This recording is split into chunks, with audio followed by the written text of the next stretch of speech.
Salaminareo, ndao resahana kely ny omamiadany voziny tranon-jaza.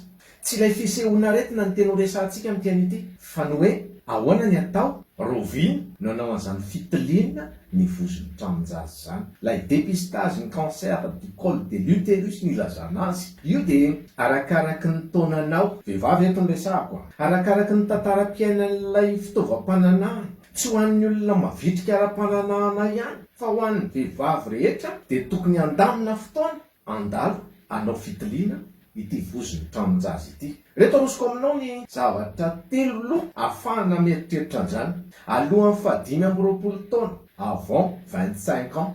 So dia izay teny malagasy zay tianareo fantatra kokoa. Raha efa nandalo na nisitraka an'izany ataontsika hoe firaisana ara-nofo zany ny vehivavy, dia tokony hanomboka anao fitiliana lay voziny tranon-jaza. Ao tokoa mantsy no ahitana n'ilay atao hoe omamiada ny voziny tranon-jaza, azo atombanana eny amin'ny tobim-pahasalamana zany, azo jerena eny amin'ny tobim-pahasalamana zany, ka tsara ny manentana ny vehivavy rehetra hoe alohan'ny fahadimy amby roapolo taona rehefa nandehananao an'izany hoe firaisana ara-nofo sy ny sitraka an'izany dia tokony hanao fitiliana. Zay ny zava-dehibe. Indrindra ireo lay vehivavy manana hery fiarovana marefirefo, ohatra hoe taizan'aretina, misy tuberculose, misy diabeta, reny mitondra ny tsimokaretina, VIH, sida sy ny sisa sy ny sisa, dia tsara manao an'izay. Rehefa tonga eo amin'ilay fahadimy amby roapolo taona ka hatramin'ny fahadimy amby enimpolo taona, dia eo no manao an'ilay fitiliana. So efa misy an'izany hoe ratra kely mialohan'ilay fisehoan'ilay omamiada ny voziny tranon-jaza. Iny ilay antsoina hoe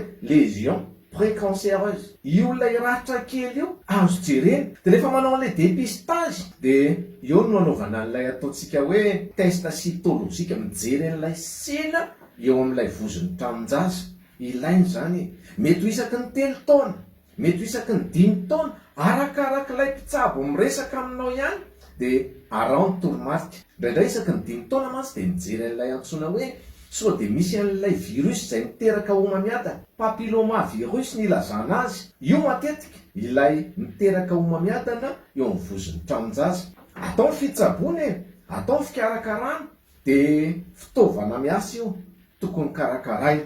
Ny fahatelo dia izao, rehefa aorianan'ny fahadimy amby enimpolo taona dia tsy tokony hanao fitiliana intsony. Raha ohatra ka, mipetraka tsara ny hoe raha ohatra ka tao anatin'ny fitiliana teo aloha rehetra dia tsy nisy olana. Zay zany le izy. Zany hoe tao anatin'ny 10 taona zany raha nanao fitiliana ny alohan'ilay fahadimy amby enimpolo taona ka tsy nisy olana dia tokony tsy hanana tebiteby, tsy manao fitiliana intsony.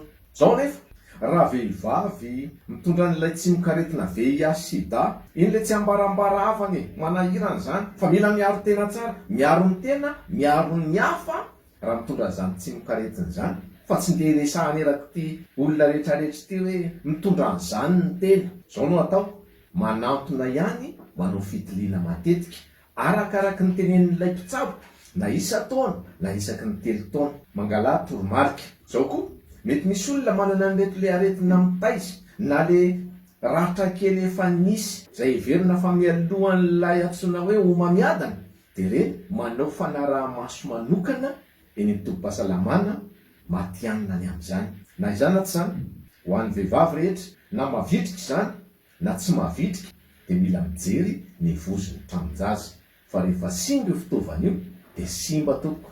Io tsy mba misy hoe pièce détachée dia antena ndao soloina kely aloha fa simba e. Tsisy an'izany. Fa rehefa simba dia simba dia miteraka olana eo amin'ny ain-dehibe matetika. Mafy ary miaraha mijery, miaraha miresaka amin'ny ao an-tokantrano dia manaova fitiliana ny voziny tranon-jaza. Tombontsoa anao zany e. Zay ny resakantsika tamin'ity anio ity. Mirafisoa anareo rehetra indray.